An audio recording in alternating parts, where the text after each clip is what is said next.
1976 কি 77 সালের দিকের ঘটনা। আমার যে শিক্ষকের কাছ থেকে আমি তাফসীর শিখতাম তার জন্যে একদিন মধু নিয়ে গেলাম। বললাম, ওস্তাদ আপনার জন্য মধু নিয়ে এসেছি। উনি বললেন, কোত্থেকে নিয়ে আসলে?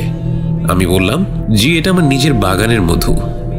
তো উনি বললেন, তোমার বাবা কি এই জমি থেকে তার বোনদের তার প্রাপ্য অংশ দিয়েছিলেন?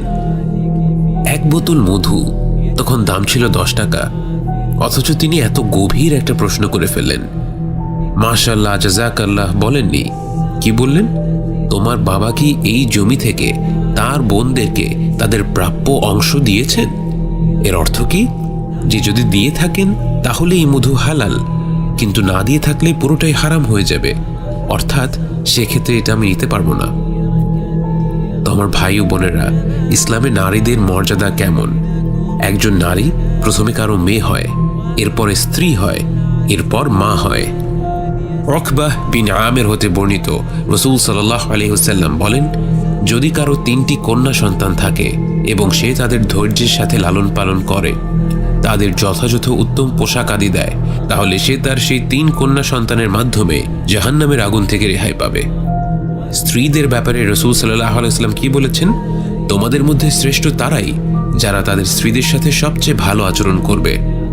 অথচ আমাদের সমাজে কিন্তু আমরা উল্টো চিত্র দেখে থাকি। আমরা হয়তো অনেকেই এমন লোককে চিনি যিনি বাইরে অত্যন্ত ভদ্র, কথাবার্তায় বিনয়ী, সুন্দর আচরণ, অথচ ঘরে ফেরার পর স্ত্রীর সাথে অত্যন্ত খারাপ আচরণ করে। স্ত্রীর সাথে খারাপ ভাষায় কথা বলা থেকে শুরু করে তার পরিবার পরিজন, আত্মীয় স্বজনদের নিয়েও নানা কথা বলা হয়ে থাকে। বাইরের সবার সাথে নম্রতা, ধৈর্য বজায় রেখে ঘরে এসে কেন এই দুর্ব্যবহার? যখন আমাদের নবীজি সাল্লাল্লাহু আলাইহি ওয়াসাল্লাম বলেছেন, তোমাদের মধ্যে সর্বশ্রেষ্ঠ হচ্ছে তারা যারা তাদের স্ত্রীদের সাথে উত্তম আচরণ করে, এবং সেই সাথে স্ত্রীদেরও বলা হয়েছে, যদি আমাদের শরীয়তে আল্লাহ ব্যতীত আর কাউকে সেজদা করা জায়েজ হতো তাহলে আমি বলতাম স্ত্রীরা যেন তাদের স্বামীদের সেজদা করে। অর্থাৎ এখানে কিসে জোর দেয়া হচ্ছে? যে স্বামী এবং স্ত্রী এই দুজনই যেন একে অপরকে শ্রদ্ধা করে।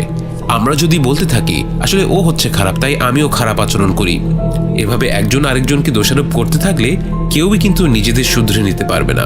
কেউই আমাদের দিন যে স্ট্যান্ডার্ড তৈরি করেছে সেই উচ্চতায় পৌঁছাতে পারবে না। এবং এই নারী যখন স্ত্রী থেকে মা হয়ে যায় তখন জান্নাত তার পায়ের নিচে চলে আসে। আসুন আমরা আমাদের মেয়ে, বোন, স্ত্রী এবং মায়েদের সাথে উত্তম ব্যবহার করি এবং আমাদের নবীজি সাল্লাল্লাহু আলাইহি ওয়াসাল্লামের রেখে যাওয়া উদাহরণের আরও কাছে আসার চেষ্টা করি।